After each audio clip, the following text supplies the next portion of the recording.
네, 반갑습니다. 인천대학교 배현입니다. 제가 작년 12월 달에 왔었거든요. 그때 왔을 때는 아침 낮에는 굉장히 따뜻했는데 제가 오니까 무지하게 춥더라고요. 근데 이번 달에 또 초청을 받았는데 또 계속 따뜻했더라고요. 다른 분들 하실 때는. 제가 왔더니 또 추워져가지고 작년에 왔을 때도 너무 추워가지고 제가 한 40분밖에 못 했는데 오늘도 얼마나 할지 잘 모르겠습니다. 아무튼 선거는 선거의 모양입니다.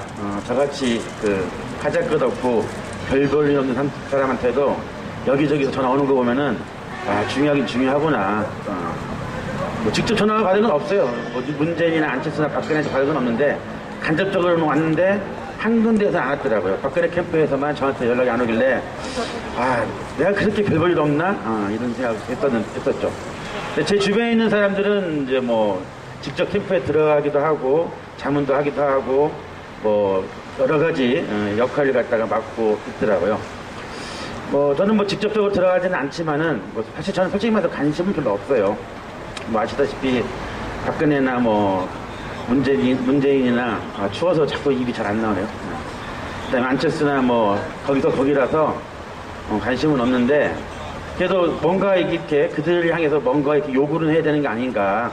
직접 요구하던 글로 쓰던 말로 하던 뭔가는 행동이 필요한 것 같다. 뭐 그런 생각이 듭니다. 최근에 이제 제가 이제 국회에서 토론회가 몇 번 있어가지고 가봤습니다. 뭐 사회도 보기도 하고 토론자도 가기도 했는데 갈 때마다 느끼는 거지만은 이게 정치구나 하는 걸 느끼는데 사실은 그 국회의사당 내지 국회의원 회관에 문화가 있는데 어떤 문화가 있냐면은 토론회를 갖다가 아침 10시부터 12시까지 시간을 갖다가 잡아놓게 되면은 원내대표, 그 다음에 이제 당 간부들, 그 다음에 동료 의원들이 꼭 참석합니다. 그래서 사회자가 이제 그들한테 한 명씩 돌아가면서 인사말을 시키더라고요. 그래서 2시간짜리 토론회를 갖다가 60분을 때우고 1시간밖에 못하게 됐습니다. 제가 이제 화가 나가지고 그랬죠. 도대체가 무슨 놈의 국회에서 왜 이렇게 형식이 많냐. 오는 건 좋은데 제발 말 좀 줄여라. 정말 너무 말이 많다. 많아도 너무 많다. 짜증난다라고 그랬죠. 그랬더니 이제 거기 그 당시에 뭐 원내대표 박지원, 뭐 이용섭 정책위 의장이 한마디도 못 하더라고요. 그리고서 또 몇 번 갔습니다. 그다음부터는 저를 보더니 쌩까더라고요. 왜 그럴까? 그래서 제가 또 얘기했죠. 오다 가다 스쳐도 인연인데 몇 번 얼굴 봤으면은 안청을 해야 되는 게 인지상정 아닌가. 입장은 달라도. 그렇게 했더니 나중에 끝나고 나서야 그때서야 오랜만입니다. 그러더라고요. 왜냐면은 정치는 바로 이제 실천 영역이거든요.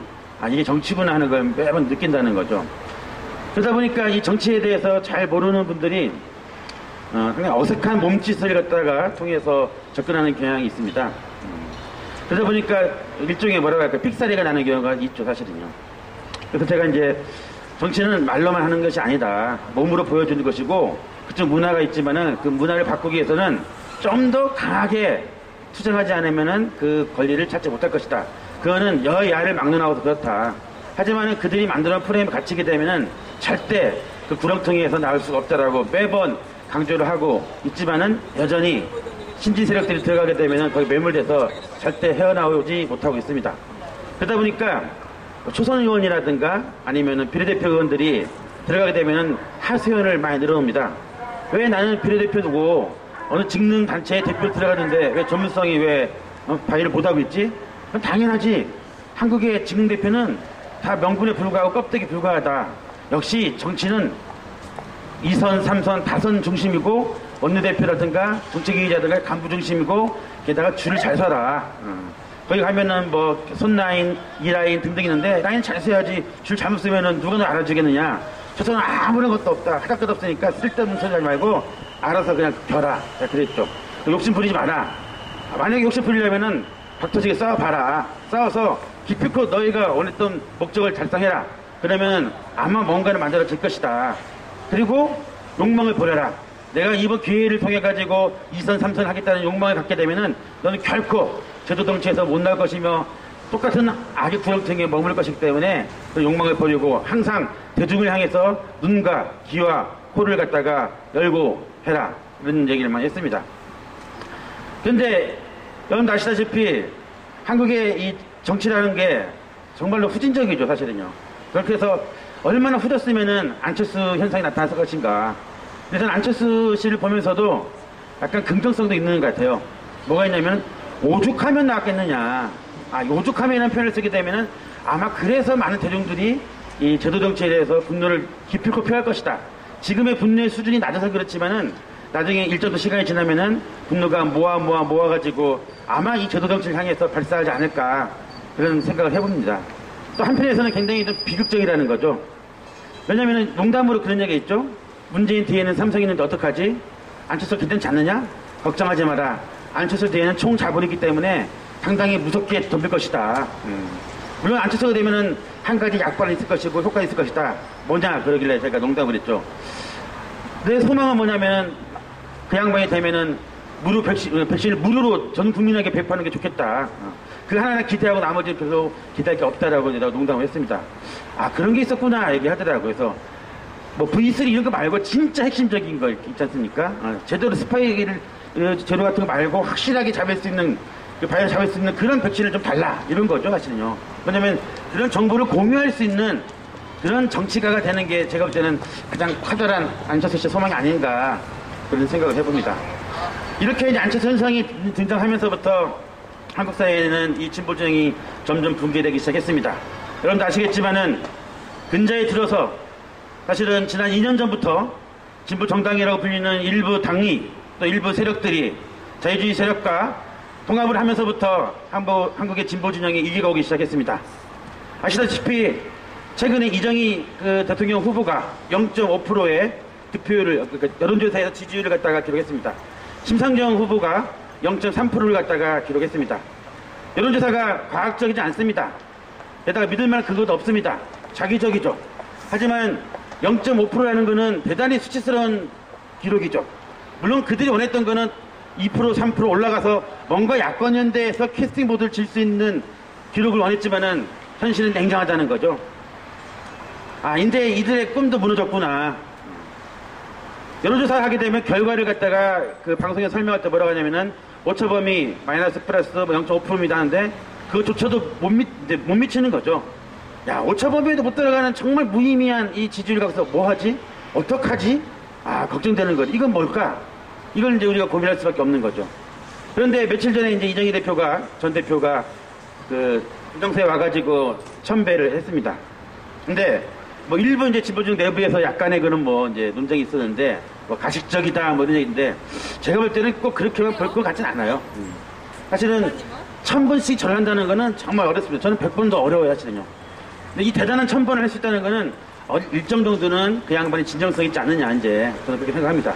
다만 그게 중요한 게, 그 행위가 중요한 게 아니라 지난 역사적인 과정 속에서 통진당이 해왔던 굉장히 무책임한 너무 무책임한 행태에 대해서 그들은 전혀 반성도 없고 그 다음에 항상 남의 핑계만 대고 자신이 피해자라고 우기는 그런 작태가 저는 안쓰럽다는 거죠. 그게 이제 정치를 잘 모르기 때문에 그럽니다. 정치는 그런 식으로 접근하는 게 아니라는 거죠. 정치는 실천이거든요. 법과 도덕을 하는 게 아닙니다. 도덕적으로 법적으로 자기는 죄가 없다고 뭐합니까? 실천 영역에서는 그렇게 평가 안 하는데 이러저러 했기 때문에 나는 공범이다. 나는 원죄를 졌다. 미안합니다. 죄송합니다. 라고 하야되고 최소한 드라마 흉내 내죠. 그럼에도 불구하고 나는 진보적 사랑합니다. 이러면 그래도 혹시나 조금이라도 받을지 모르겠지만 전혀 그런 게 없더라. 이래가지고 도대체 무슨 정치를 할 수 있겠습니까? 한 가지 다 희망을 갖다가 가질 수 있겠습니까? 제가 볼 때는 그런 의미에서 통진당의 어떤 미래에 대한 전망은 아직도 암울하다. 이렇게 감히 말씀을 드릴 수가 있겠습니다. 그런데 그 이후에 진보신당의 또 행태를 보니까 여기도 또한 또 암울합니다. 뭐 최근에 이제 두 공동대표가 사퇴를 했죠.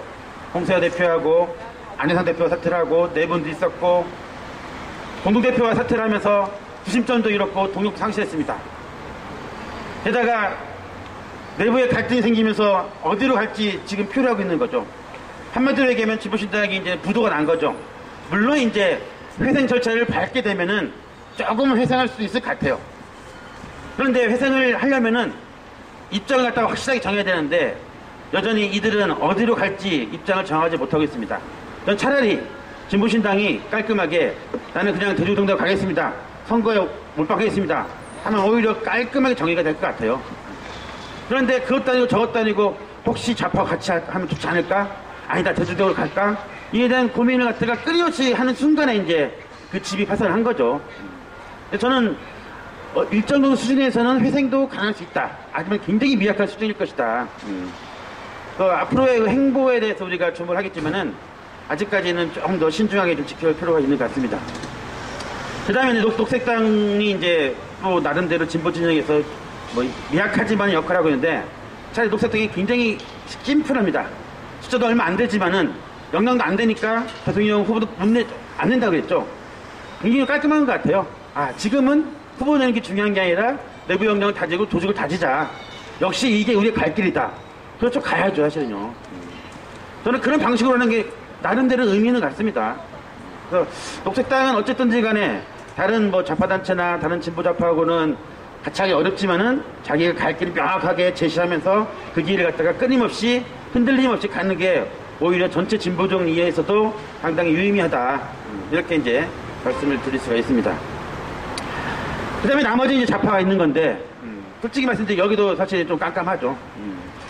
뭐 이건 좀 이따 말씀드리겠지만은, 어쨌든 간에 이제 진보신당하고 나머지 이제 좌단하고 같이 뭔가를 기획을 해야 되는데도 불구하고 여전히 이제, 답보 상태에 머물고 있는데, 뭐, 근자에 많은 사람들이 입에 오르내 있는 3명의 유력한 후보가 있지만은, 이들은 대중적으로 알려지지 않은 사람들이죠. 낯설고 생소하죠, 사실은요.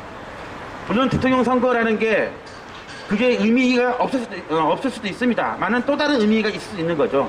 그러니까 제도정당에서는 후보가 중요하겠죠. 인지도가 있고 역량도 보여줘야 되고 또 만들어주면 되고 뒤에서 시스템을 갖다가 만들면은 충분히 가능한데 아마 이제 이쪽 동네는 그러기에는 한계가 명확하기 때문에 어려울 것 같습니다.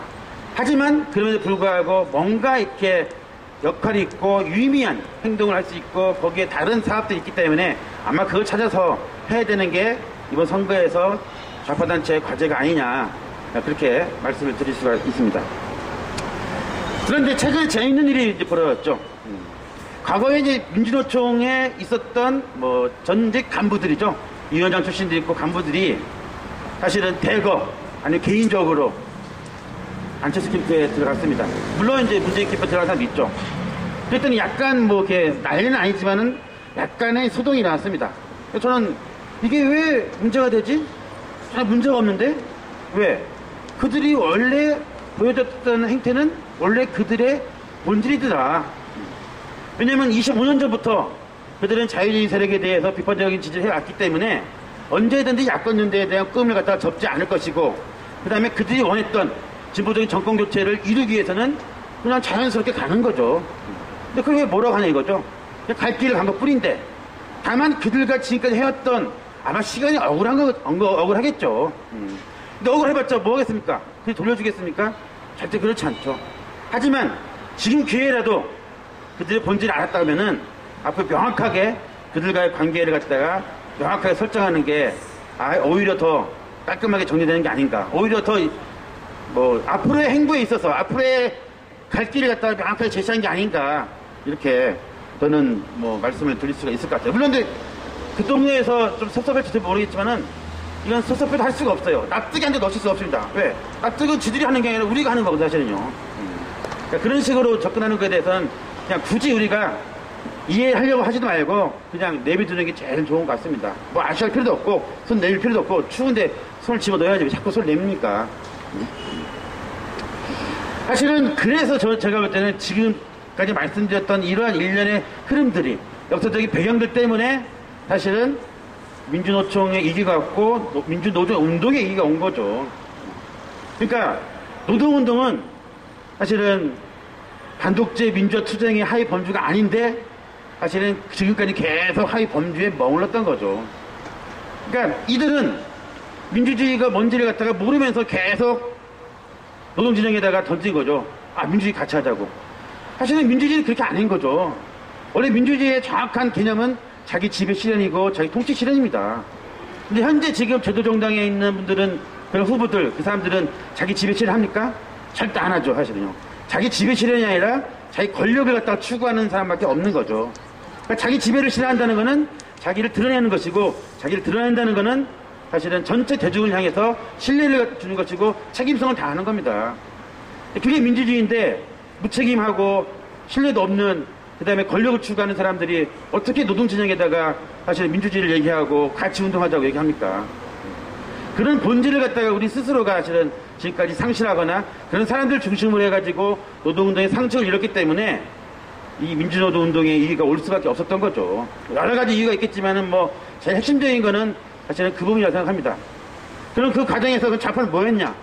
사실은 가끔씩 주변 사람들이 만날 때마다 그런 얘기를 많이 듣습니다. 왜 그동안 좌파가 뭐 했는데 책임져라. 뭘 책임집니까 좌파가. 한 건 별로 없죠. 하지만 못하게 된 근본적인 배경도 있는 거죠. 명령이라는 게 아무리 키워주고 싶어도 안 되면 어떡합니까? 한국에 좌파가 있습니까? 솔직히 말씀드려서. 좌파가 정말로 한 줌의 흙밖에 안 됩니다, 사실은요. 그리고 못하게 만드는 사회적인 어떤 문화도 있고 배경도 있고 구조도 있는데 거기서 어떻게 좌파가 영향력을 갖다가 확대하고 조직을 확대하고 그게 가능하겠습니까? 오히려 자유주의 세력들이 좌파로 둔갑하는 시절인데 그러니까 진짜 왼쪽에 있는 좌파들은 인간이 아닌 거죠. 그러니까 유령입니다, 유령. 인간이 아닌 분이다. 저기 가르상 같은 겁니다, 사실은요. 뭐 존재를 찾을 수 있습니까? 왜 인정을 안 하는데 뭐. 그러니까 이 좌파라는 건 정체성도 부족하고 존재감이 없는 거죠. 그들이 볼 때는 그렇다는 얘기입니다. 그러니까 자꾸 좌파한테 왜 무책임하다는 등, 왜 못하는 등, 사업을 그딴 식으로 하는 등, 자꾸 푸념을 늘어놓지 마세요, 제가. 왜냐면 그 할 수 있는 조건이 안 됐기 때문에 그런 거고, 앞으로도 어려울 겁니다, 분명히. 하지만은 시간은 많습니다. 그리고 할 일도 많습니다. 계속 그걸 향해서 전진하기 때문에 끊임없이 아마 크지 않지만은 끊임없이 성과를 만들 수가 있는 것이고 그걸 축적해가지고 가다는 성과로 우리는 확실하게 보여줄 거라고 생각을 합니다. 그래서 제가 사실은 이 노동자 계급과 이 선거가 문제를 연결시키기 때문에는 제일 고민거리가 지금까지는 진보진영 내지는 좌파에서는 이번에 선거 방침이 뭡니까? 라고 물어보면은 우리는 선거 방침이 없는 게 선거 방침입니다. 라고 매번 얘기했다는 거죠. 이걸 매번 해왔는데 과연 이번에 그럴 것이냐 사실은. 이번에는 그러지 말자는 거죠. 왜? 사실은 제가 볼 때는 이번 국면이, 이런 정세가 사실은 진보운동에 아니면 진보정당운동에 아니면 좌파운동의 바닥이기 때문에 그렇다는 거죠. 더 이상 이 바닥에서 떨어질 수는 없을 것이다, 이제는. 제일 바닥이기 때문에 아마 올라가면 올라갔지 바닥으로 더 이상 추락하지 않을 것이다 라고 저는 생각을 합니다. 그러면 이 바닥을 어떻게 치고 올라갈 것이냐, 이에 대한 고민을 갖다가 진지하게 했으면 좋겠습니다. 그런데 좌파 내부에서도 보게 되면은 선거에 대해서 보이콧을 하겠다는 등, 관여 안 하겠다는 등, 뭐 타협을 하겠다는 등 다양한 흐름이 있는데 저는 그런 거에 대해서도 깊이 개입하거나 어떤 반응을 갖다가 굳이 보일 필요가 없다. 왜? 지금 현재의 정세 속에서는 또 각 단체가 처해 있는 조건 속에서는 각자 자기 길을 향해서 열심히 가는 게 최우선이지 상대방에 대해서 이 얘기 저런 얘기 궁시렁 주저리 얘기해봤자 별로 효과는 없을 것이다. 그런 얘기죠. 최근에 어떤 분이 저한테 그러더라고요. 당신이 가가지고 빨리 좀 정리해서 주겠다. 무슨 얘기냐, 내가 힘이 없는데. 왜 그래, 그래도 자꾸 여기저기 당했는데.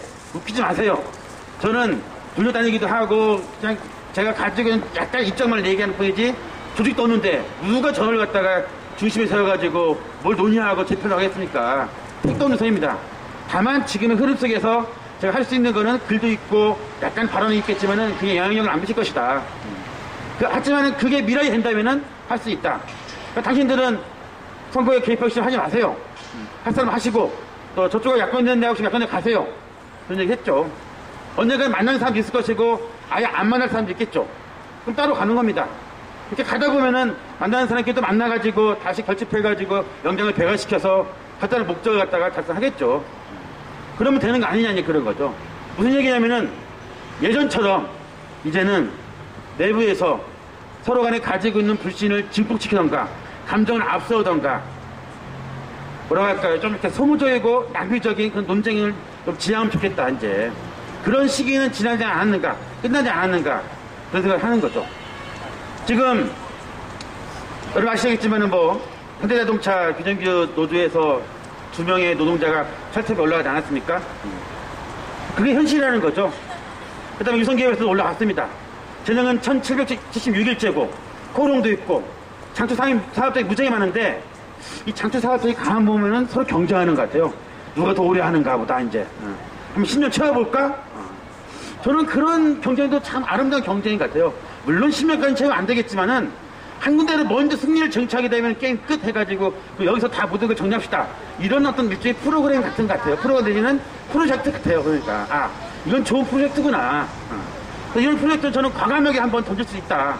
다만 이 프로젝트를 갖다가 좀 더 풍부하게 할 수 있는 내용적으로 아니면 실천적으로 형식적으로 할 수 있는 걸 같이 고민하면은 정말 훌륭한 프로젝트가 아마 완성도 있게 끝나지 않겠는가 그런 데 생각을 합니다.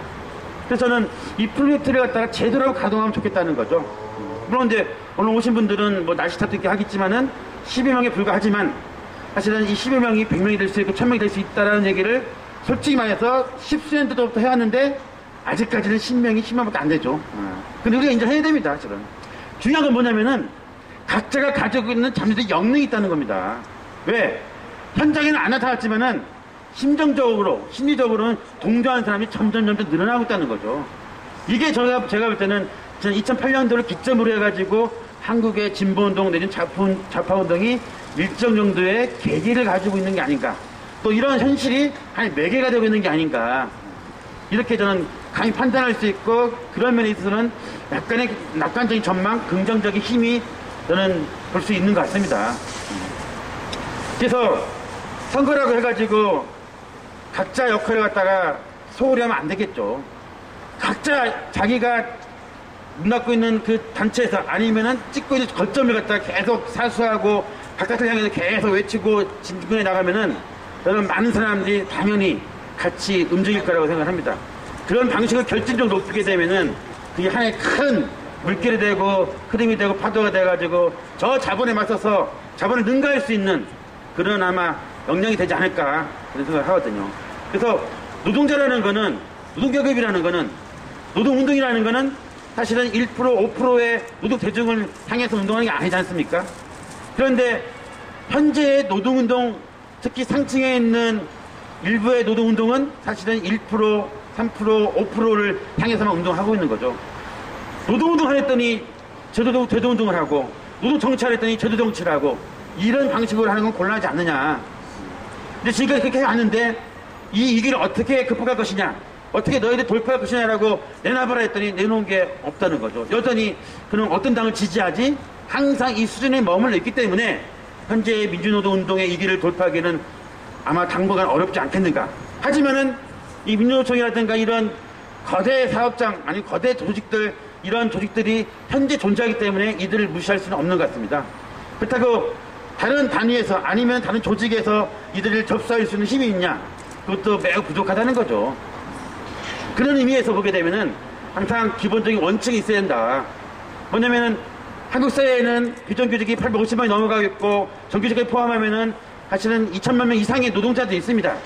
근데 이 노동자들 하나로 묶을 수 있는 사실은 끈이 없다는 거죠. 그럼 최소한 자기 주변에 있는 비정규직 노동자라도 묶을 수 있는 끈을 만들어야 되는데 이 끈조차도 아직까지는 허약하지 않느냐. 최소한 노끈은 돼야 되는데 아직까지는 재질이 좀 이렇게 중국산인 모양인 것 같아요. 그래서 조금 강력한 이런 재질을 사용해서 이 끈을 만들어서 묶는 작업들을 해 나가는 게 매우 급한 과제다, 선배 과제다, 이렇게 말씀을 드릴 수가 있는 거죠. 그래서 아무리 남들은 선거에 몰빵을 하던 거기에 휘둘리고 있고 이렇게 블랙홀을 하더라도 현장에 계신 분들은 끊임없이 자기의 투쟁을 갖다가 강고하게 또 강력하게 발휘해서 끝까지 사수하는 그런 운동이 되는 게 내가 기업때 기본적인 원칙이라고 생각합니다. 두 번째는 뭐냐면은 노동자라는 거는 아니면 최소한 노동운동을 했다는 거는 사실은 노동자들이 원하는 그림이 있다는 겁니다. 예전에 80년대 그 당시에 집회나 운동할 때 보게 되면 항상 정경하고 대치 상태에서 바리케이드를 치지 않습니까? 그 노란 바리케이드 저 너머에 뭐가 있을까? 당연히 궁금하죠, 사실은요. 그 당시에 저도 짱돌 던지면서 저 바리케이드는 넘어가게 되면 정말 해방가 있을까? 내가 원하는 유토피아가 있을까? 라고 해서 짱돌을 던지고 하여튼 몇 번도 던졌는데 넘어가 보니까 아직은 없더라고. 그러니까요. 넘어갔더니 또 다른 바리케이드가 있는 겁니다. 또 다른 전경이 계속 있더라고요. 또 넘어가도 여전히 바리케이트입니다. 아, 내가 아는 바리케이트는 한계가 아니구나. 2중, 3중을 해가지고 무작위만 쳐있구나. 그럼 그걸 계속 넘어가야 되는데, 그러려면 내가 힘을 키워야 되겠다. 왜? 제가 전문적인 허들 선수가 아니기 때문에 그 사람들이 빨리 넘지만 우리 그게 아니니까 빨리 못 넘더라도 지그재는 강해야 되겠다. 속도는 좀 떨어질지 모르겠지만은 장기적으로는 아마 가능하지 않을까. 그런 생각을 지난 한 30년 동안 한 것 같아요, 사실요. 그랬더니 바리케이트를 몇 개 넘었는데 아직도 바리케이트 남아있는 거죠.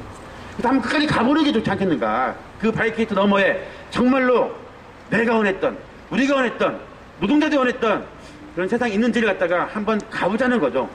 가다 보면은 없을 수도 있을 겁니다. 없을 수도 있는데 없으면 그 자리에서 만들면 되는 거죠. 제가 오랜만에 여기 왔더니 정말 잘 만들었더라고요. 이 텐트를 갖다가. 저렇게 문을 달 수 있나? 어디서 저런 기술이 나왔지? 기술은 그냥 자발적으로 나오는 거구나. 역시 학교에서는 하는 교육은 별로 의미가 없구만. 학생들한테 맨날 가르쳐봤자 얘들은 말만 많지 말도 안 합니다. 뒷담화만까지 만나면 쌩까기나 하고 학점을 잘 달러가지 저런 건 만들지도 몰라요. 입으로 하죠. 저거 별거 아닙니다. 그냥 뚝딱뚝딱 목질하고 딱 세우면 됩니다. 너 한번 해봐. 왜 그러십니까? 부끄럽게. 이게 현실이라는 거죠. 그래서 한번 바리케이트를 넘어보자는 생각을 갖다가 공유해야 된다. 노동자라면 최소한 특히 노동운동에 관심이 있다고 하면은 최소한 그 정도의 원칙은 지켜야 되는 게 아닌가. 물론 그 넘어가 어떤 체제인지 어떤 이념인지는 굳이 우리가 얘기할 필요 없을 것 같아요. 그거는 다를 수가 있으니까. 다만 지금 현재의 자본주의 사회에서는 사실은 그걸 가능하게 할 수 있는 뭔가의 동력이 필요한 게 아니냐. 그 다음에 이 자본주의 체제에서 과연 우리가 존재할 수 있을까? 그런 의미에서 노동운동의 자기 혁신이 굉장히 필요한 시점에 온 것 같아요. 그런데 이 부르주아 사회에서, 자본주의 사회에서는 특히 한국 사회에도 그렇지만은 노동조합을 설립할 때 법적인 허가를 받아야 됩니다. 그게 이제 사실은 노동운동 태생의 한계라는 거죠. 조합운동의 태생의 한계는 거기에 있는 거죠. 법적인 허가를 받게 되면은 그 순간에 정부하고 조합하고는 갑을관계가 만들어지는 거죠. 그러니까 갑을관계 속에서 항상 투쟁할 수밖에 없는데 투쟁의 요구 수준이 여기도 써있지만 항상 기본권밖에 없는 겁니다. 왜냐면 그게 확보가 안 됐기 때문에 그런 거죠. 분명히 법에는 명시가 되어 있는데 현실에는 기본권조차도 허용해주지 않는 그러한 무리들이 지배를 하고 있는 거죠. 그렇기 때문에 그 가장 최소 수준에서의 요구 조건을 갖다가 내세우고 그 확보의 투쟁에 몰두할 수밖에 없는 거고, 그걸 넘어서야지 또 다른 투쟁이 기다리고 있는 건데 그조차도 확보를 못하니까 기본권을 갖다가 확보해서 투쟁에 사실은 지금까지 해왔던 겁니다. 그런데 자꾸 그거 갖고서 왜 노동동이 그밖에 못하냐고 하면 안 되는 거죠. 그럼 너희들은 뭐 할 건데? 너희들 한번 해보라. 뭐 할 수 있는데? 그거에 현실하는 겁니다. 작년에 이제 학생회가 일부 대학에 부활을 했어요. 한신대도 부활을 했는데 많은 학생 학우들이 총학생이 뭐 했냐라고 물어봅니다. 이제 좀 있으면 이제 학생회 선거하는데 한 게 별로 없죠. 왜? 하려고 했더니 딱 보니까 10명도 안 된단 말이죠. 10명도 안 되는 숫자 갖다 뭘 할 수 있겠습니까, 지금. 그러니까 뒤에서 고만 뒷담화 까고 그게 마음에 안 들면은 차라리 앞에서부터 비판도 하고 마음에 들면 도와주면 되는데 그런 게 없이 총학생회에 대해서 항상 문제제기만 한다는 거죠. 근데 총학생회가 재생산을 할 수 있겠느냐. 재생산을 하기가 상당히 어려운 조건에 처해 있는 게 또 다른 현실이다. 그런 얘기입니다. 그러니까 사실 여기저기 각 영역에 걸쳐 있는 모든 운동 자원들이 다 소진되고 있고 에너지가 다 낭비되고 있는 겁니다. 정말 소모적으로 하고 있는 건 맞죠, 사실은요. 저도 계속 그런 제 스스로가 느낍니다. 여기저기 저는 뭐 사실은 여러분들 죄송한 말씀이지만은 매번 해봤자 지식인운동, 교수운동밖에 못하는데 그 동네에서도 계속 에너지가 소모되고 있어요, 사실은요. 내가 이러다가 100번 22 하다가 100번 23 못하고 죽으면 어떡하지? 이제 날 버리면 어떡하지? 걱정입니다, 사실은요. 죽기 전에 내가 먼저 이들을 갖다가 한번 제압해야 되겠다. 제압하려고 했더니 이게 한 명이 아니더라고. 그러니까요. 한 명 쓰러뜨렸더니 무슨 매트릭스야. 계속 복제한 인간이 나오더라고. 그러니까요. 똑같은 인간이네. 계속 얘기하는 거죠. 계속 얘기해도 물러나라 해도 그러니까 똑같은 인간 계속 복제해가지고 수천 명 나오는데 나 혼자 안 되는구나. 그럼 나도 복제인간 만들어야 되겠구나. 이제 맞아. 신자유 중에 이게 좋은 거구나. 내가 복제인간 만들 수 있는 능력이 신자유주의를 통해 내가 영감을 얻었거든. 사실은요. 맞아. 나도 복제인간 만들자 해서 열심히 만들고 있는 거죠. 열심히 만들고 있는데 아직까지는 너무 미약해가지고 보니까 뭐 한 100명 정도 되는 것 같아요. 저희들 볼 때는 이 학계에서 사실은 한 20명, 한 30명, 100명 만들어야 되는데 아직은 부족하다는 거죠. 이런 사람들이 많이 만들어지면은 여러분들과 끊임없이 옛날에 했던 방식대로 강권 노화경대가 이루어질 텐데 이게 안 되니까 이 연대가 매우 미흡한 수준에서밖에 안 되는 겁니다. 그러니까 여러분들께서도 아시겠지만 가장 지금의 노동계급이 할 수 있는 거는 연대 아니십니까? 사회적 연대. 근데 사회적이란 말도 웃긴 겁니다. 사회적 연대가 뭔데라고 물어보게 되면은 글쎄요, 글쩍글쩍 그런단 말이죠. 그렇게 얘기하는 건 참 곤란하죠. 노동 대중도 그렇지만 일반 대중이 알아들을 수 있는 그런 표현을 하는 게 좋겠죠, 사실은요. 사회적 연대는 그게 아닙니다. 혼자 거기 참여하기 힘들죠? 친구랑 같이 오세요. 오셔가지고 민족을 안 불러도 됩니다. 나가지고 트로트를 불러도 되고 대중가요를 불러도 되고 힙합이나 랩도 해도 됩니다. 저는 그렇게 얘기합니다. 제가 랩을 잘하거든요. 어떻게 잘합니까? 제 말 빠르지 않습니까? 얼마나 잘합니까? 더듬지 않으면 더 잘할 텐데 더듬어서 제가 랩을 못합니다. 이게 연대입니다. 사회적 연대라는 그런 겁니다. 지나가다가 아니면 지하철에서 식당에서 할머니들이 아니면 아주머니들이 껌을 팔고 툭을 파는데 1,000원밖에 안 합니다. 사주자. 왜? 그게 그들의 생존권이다. 그게 가장 중요한 인권인데 당신들은 왜 술 먹을 때 술값을 그렇게 많이 내면서 이들이 원하는 1,000원짜리 안 내느냐. 그건 이제 장애인단체 조사를 해봤더니 지하철에서 구걸하는 장애인들이 대부분 베이브 부모들입니다. 60년대, 50년대 출생한 사람들인데 그들은 선천적으로 빈곤해가지고 몸을 갖다가 아파도 치료를 못해가지고 장애를 얻은 분들이 많거든요. 장애를 얻었기 때문에 돈도 없고 교육할 수 있는 권리를 못 찾은 겁니다. 평생 교육도 못 받은 사람들이 직업을 못 갖겠죠. 뭘 하겠습니까? 할 수 있는 거라고는 사실은 구걸밖에 없는 겁니다. 그걸 이해를 못하고 매부 그들을 향해서 비아냥거리고 뒤에서 손가락질하고 이게 이제 일반 대중들인데 그러면 그들을 탓하기 전에 그들을 향해서 한 번쯤 손을 내밀고 그들과 연대할 수 있게끔 설득도 하고 하는 작업도 해본 적이 있느냐. 그게 연대인데 사실은. 결국에는 국가가 그런 책임을 져야 되는데 국가가 어느 책임도 안 지고 있는 거죠. 제가 하나 에피소드를 갖다가 신문에 나온 얘기가 있는데 제가 그 에피소드를 갖다가 다른 데에서 한번 해봤더니 상당히 공감을 하는 분위기가 많습니다. 왜냐면 국가를 얘기하다 보니까 얘기 나왔는데요. 지난번에 통일당 사태에서 이렇게 애국가 이제 논쟁이 있지 않았습니까? 제가 좀 많이 빠르죠? 좀 천천히 할까요? 빨라도 알아들을 수 있습니까? 예, 감사합니다. 2008년도 베이징 올림픽 때 박태환이가 금메달을 따가지고 시상대에 올라갔습니다. 그죠? 태극기가 걸렸죠. 애국가가 울렸습니다. 그런데 박태환이가 손을 안 얹었어요. 꽃다발을 들고서 이렇게 있었죠, 사실요. 그랬더니 그 당시에 네티즌들이 논쟁했었죠. 그리고 이제 세대 차이가 났습니다. 그 당시에 기성세대하고 20, 30대 세대하고 약간 설전을 벌였는데 쟤 왜 그래? 손 올려야지. 애국가인데. 그랬더니 젊은 세대들이 무슨 소리야? 애국가 올리면 다 손 올리나? 마음으로만 하면 되지? 웃기고 앉아있어. 그랬어요. 결국에는 박태환이를 지지하는 사람들이 원사이드는 아니지만은 약간의 승리를 했습니다. 약간의 승리의 기쁨을 맛봤죠. 두 번째 어떤 일이 생겼냐면은 장미란이가 역도에서 금메달 땄죠. 그때 KBS 아나운서가 뭐라고 이제 멘트했냐면은 장미란이가 들은 금메달은 4,800만 국민이 다 들었습니다. 함께 들을 겁니다. 그랬어요. 제발아? 나는 안 들었는데 무슨 소리 하는 거야? 나는 들 적이 없어 사실은. 웃기지 마. 제가 그랬어요. 전혀. 내가 언제 역도 같이 했어. 지 혼자 했지. 걔한테 공을 돌려야지 무슨 소리 하는 거야? 물론 그 아나운서가 그게 의도했던 멘트는 아니겠죠. 그게 방송국의 원래 문화고 그런 방식을 중요한 거죠, 사실은요. 근데 그게 뭐냐면 결국에 전체주의적 발상이고 국가주의적 발상이라는 얘기입니다. 제가 그래서 지난주에 사실은 이제 유신을 주제로 해가지고 토론을 갔는데 거기서 그 얘기를 했거든요. 도대체 국가가 뭐냐 도대체가. 이런 국가가 어딨냐. 그걸 갖다가 민족주의로, 민족의 이름으로 둔갑해가지고 국가주의를 갖다가 정당화시켜? 웃기지 마라. 그랬죠. 그래서 제가 유신 세대한테 이런 얘기 했습니다. 나는 유신에 대한 기억은 짜증나는 것밖에 없다. 맨날 공습 공부해가지고 맨날 뛰어가가지고 나무 밑에 가지고 비닐봉투 쓰고 나는 비닐봉투 때문에 지식해 죽을 것 같더라. 이게 무슨 사람 살리자고 하는 거냐? 죽이자고 하는 얘기다. 매번 학교에서 국민교육 헌장을 외우는 바람에 내가 짜증났다. 나는 너무너무 잘 외워서 일찍 가는데 내 친구들이 불쌍하더라. 사실은. 너무 늦게 가니까. 외우지 못하면 제일 늦게 가니까. 이게 뭐 하는 짓이냐. 그런데 당신들은 유신만 나오면은 분노를 표출하는데 이제 와가지고는 유신에 대해서 한 게 뭐 있냐. 제가 그랬습니다. 그리고 왜 지금 해가지고는 뭐 정권 교체한다고 해가지고 문재인 캠프에 가고 안철수 캠프에 간 게 그게 바로 반유신에 대한 정당성이냐 이제. 유신 반대를 그렇게 하는 거냐. 제대로 유신을 반대하려면 그렇게 하는 게 아니다. 라고 그랬죠. 그랬더니 아무튼 제간에 그 양반들이 뭐 한정 빼고는 말 못하고 한두 명만 뒤에서 궁시렁 하더라고요. 이런 국가를 향해서 지금 정치를 하고 있는 겁니다. 그럼 정치를 어떻게 해야 될 것인가? 그게 이제 바로 노동자들에게 가장 중요한 핵심적인 과제가 되겠죠, 사실은요. 근데 신자유주의가 그걸 갖다 강화시켰죠.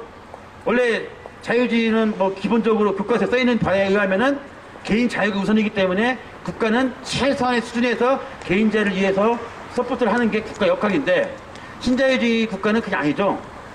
모든 걸 다 개인 책임으로 갖다가 돌리는 거죠. 나는 진짜 힘들어 죽겠는데 나 직장 놓게 해줘. 너 열심히 해봐. 잘 할 수 있을 거야. 잘 될 거야. 그런 겁니다, 지금. 네가 노력 안 해서 그래. 매번 네가 노력 안 해서 그래. 네가 열심히 안 해서 그래. 너는 빈곤해서 그래. 그러니까 자본가들은 200년, 250년 동안 똑같이 얘기한 게 있습니다. 너희 너무 게을러. 게으르니까 이렇게 살찌는 거야. 제가 그때 배를 봤죠. 내가 정말 게으른가? 정말 먹을 게 없어가지고 저렴한 걸 사먹은 게 죄인가? 그래서 살찐 게 무슨 죄인가?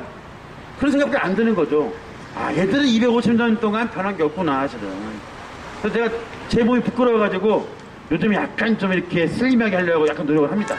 일부러 이제 바지를 사더라도 요즘 애들이 이렇게 뭐 인기 있는 유행하는 이렇게 슬림한 바지를 입으려고 했는데 잘 안 맞아요. 배 때문에. 해서 고민이 많아가지고 정말 저 이제 이번 한번 기회에 확실하게 이제 좀 이렇게 다이어트 해가지고 몸무게를 뺀 다음에 그들 향해서 얘기해야죠. 이렇게 계획은 내가 정말 니네 말대로 부지런했더니 날씬했다. 하긴 여전히 내 생각은 너희들하고 다르더라. 너희처럼 아주 간사하고 간악한 인간들하고는 상종을 못하겠다. 너희들의 어떤 그런 계획적이고 정말 음모와 같은 그런 프로그램 갖다 너희들이 갖고 있는 프로그램을 기쁘고 깨뜨리겠다. 뭐 그런 방식으로 계속 관계를 맺는 걸 한번 보여주는 게 좋지 않겠는가, 이제. 그런 이제 생각을 다시 한번 이제 다짐을 하게 됩니다. 그러면서 가능하면 현장에서 노동계급과 노동자들과 함께 할 수 있는 운동이 무엇일까에 대한 고민을 진작에 해보고 있습니다. 근데 제가 지금까지 해왔던 행태를 보니까 제 주변 사람들이 저보고 후원 주점의 달인이라고 그럽니다. 다른 데는 자주 안 가는데 후원 주점을 제가 꼭 가거든요, 사실은요. 저도 이렇게 술의 정치를 좋아하기 때문에 이렇게 뭐 강좌나 이런 걸 할지 모르겠지만은 맨정신에서 대화하는 건 제가 좀 이렇게 낯설고 쑥스러움 많이 타가지고 부끄러워 많이 타요. 제가 지금 사실은 이 조명도 있지만은 여러분들 보는 것처럼 잘 안 보고 있습니다. 부끄러워, 사실은. 인생이 제가 그래서 후원 주점을 갈 게 아니구나, 이제는. 물론 이제 다른 사람보다는 많이 현장에 가는데 그럼에도 불구하고 앞으로는 시간 나는 대로 어떤 현장감을 갖다 살리는 게 좋지 않겠는가. 제가 자꾸 최근에 들어서 현장감이 떨어졌어요, 지금. 그래서 떨어지다 보니까 이 노동운동에 대해서 또 약간 좀 감이 떨어지는 게 있습니다, 지금. 솔직히 말씀드리면. 원칙은 알고 기준은 알겠는데 현장감이 떨어지다 보니까 현장에 있는 노동자들에게 할 수 있는 메시지가 많이 줄어드는 거죠. 그렇다고 해서 내가 여러분들께 제가 잘 모르겠는데요 하고는 말할 수는 없죠, 사실은요. 잘 모르면 얘기하면 안 되는 거니까. 알겠는데, 저기를 하면 안 되죠. 알겠는데요.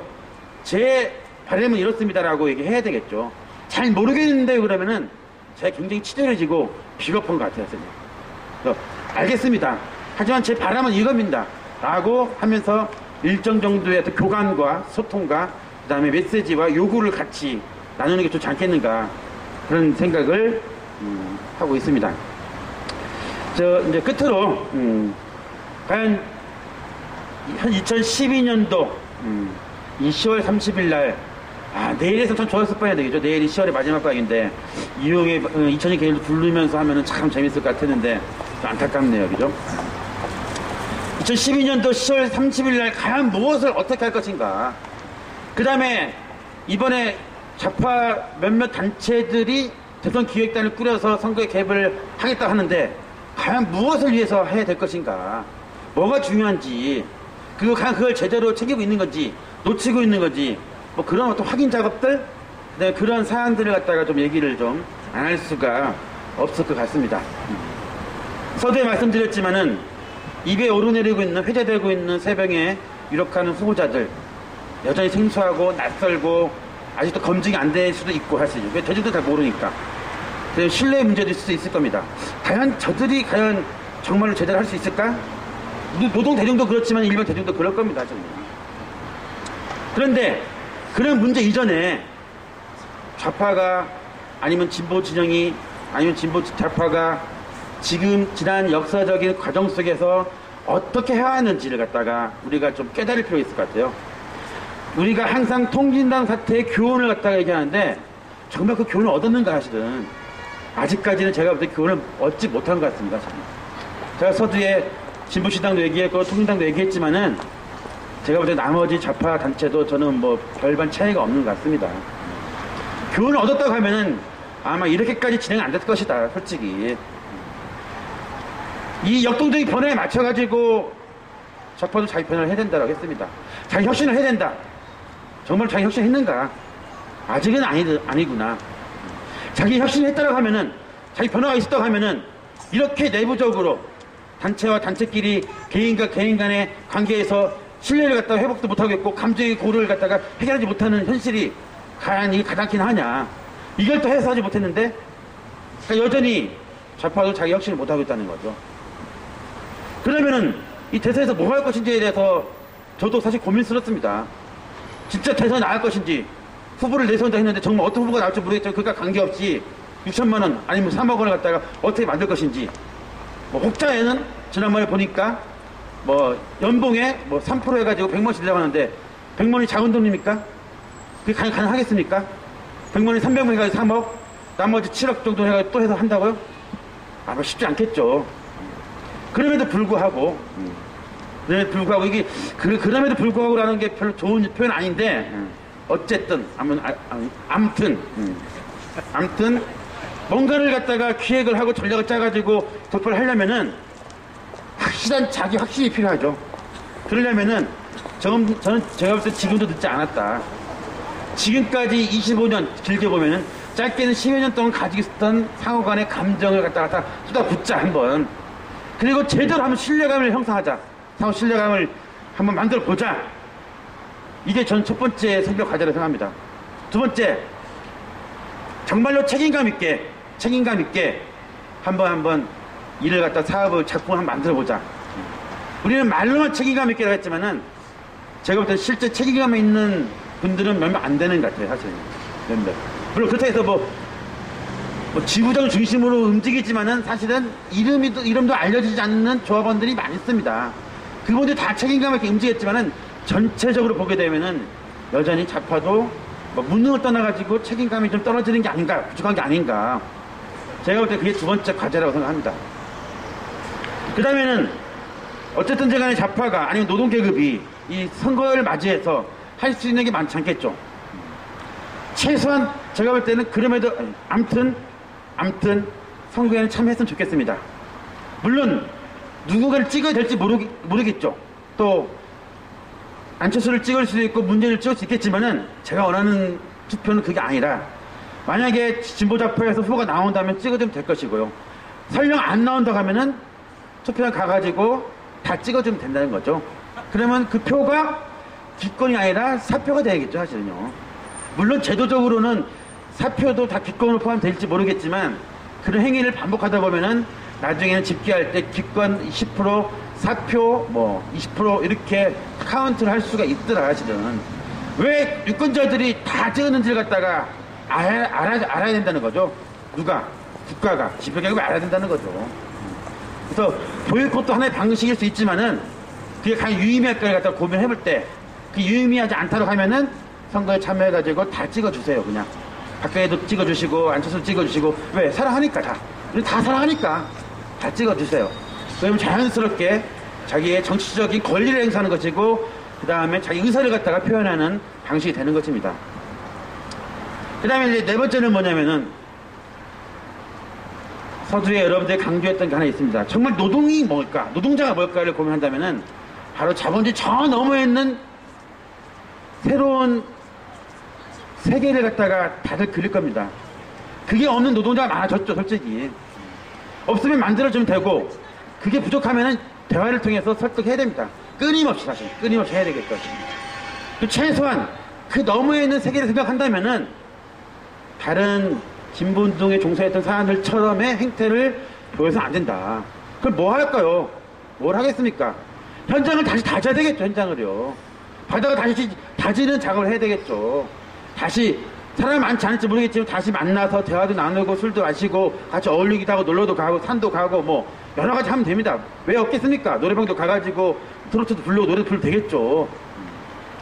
그러면 가능합니다. 아니면 싸이의 말투도 주고 그렇게 해서 뭔가 다시 한번 관계도 회복하고 밑으로부터 조직을 다시 다지는 방식으로 새롭게 시작하는 게 가장 중요한 과제라고 생각하는 거죠. 그게 사실은 자기 편서막에 써있는 바대로 노동 기본권을 쟁취하는 가장 첫 병입니다, 사실은요. 노동 기본권을 쟁취하는 거는 구호로 하는 게 아니지 않습니까? 다 몸으로 하는 거죠, 몸으로. 그 다음에 이제 마지막으로 말씀드리신 거는 아마 그래서 이 좌파 단체들이 모여서 대선에 개입하고 후보를 내세우려고 하는 거겠죠. 사실은 이번 기회를 매개로 해가지고 새롭게 좌파를 재편성할 수 있을지는 두고 봐야 알겠지만 쉽지는 않을 겁니다만 최소한 과거와 같은 방식으로의 운동을 안 할 것이다. 이제 아직까지 좌파는 80년대 학생운동 방식하고 지금 벗어나지 못하겠습니다. 사실은요. 여전히 최소한 과거와 같은 운동 방식에서는 벗어날 것이다. 두 번째는 뭐냐면 노동운동의 독자성 확보할 것이다.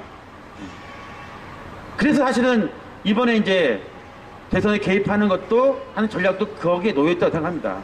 그러려면은 대선에 개입해서 전략을 짤 때 사실은 제가 예전부터 주장했던 게 뭐냐면은 만약에 후보자가 10명이면 10명, 15명 나와서 대중적으로 인지도가 없다 하더라도 나와라. 그럼 경선하자. 뭐 옛날에 했었죠. 민중 경선도 좋고 대중 경선하자. 제주도를 제외한 나머지 지역은 다 도보 대장정을 하자. 걸어가면서 부흥회를 하자. 지역마다 돌아다니면서 이렇게 하는 거죠. 제가 기호 1번 누굽니다. 저를 믿습니까? 믿으시오! 이렇게 하는 겁니다, 사실 원래. 조기단체처럼 믿으시오! 계속 외치고 다니는 겁니다. 신뢰를 주는 거죠, 계속. 신뢰는 구호로 하는 게 아니지 않습니까? 자기가 가지고 있는 정책으로 해야죠, 사실은요. 내용으로 승부하는 겁니다. 비전을 보여줘야 하는 거죠.